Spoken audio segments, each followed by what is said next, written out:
How did Nosferatu influence later Dracula horror films? Imagine a vampire that looks more like a creature from a nightmare than a charming aristocrat.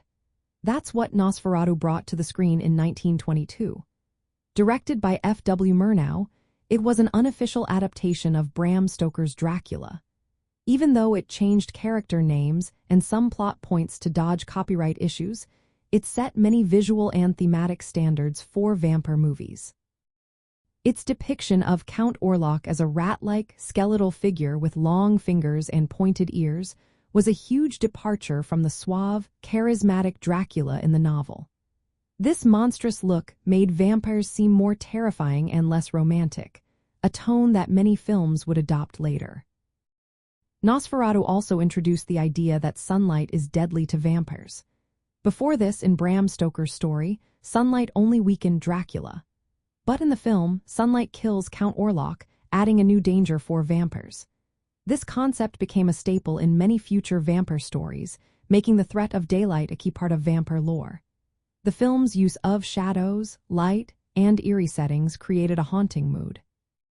Its German Expressionist style, with stark contrasts and unsettling visuals, influenced the look and feel of many later Dracula adaptations. Films like the 1931 Dracula starring Bela Lugosi borrowed heavily from this atmospheric style.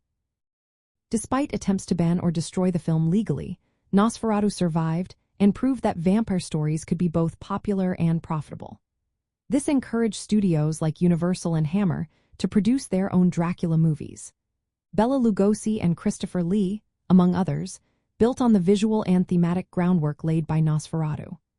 They made Dracula into an iconic figure, blending horror and charisma in ways that audiences loved. In short, Nosferatu shaped later Dracula films by showing that vampires could be terrifying monsters rather than noblemen. It established the idea that sunlight is deadly, influenced the visual style of vampire movies, and proved that vampire stories could succeed commercially. Its dark, eerie tone and monstrous vampire image became a blueprint for future horror films. This film's legacy is clear in how vampires are portrayed in movies even today, making it a key piece of horror history and culture.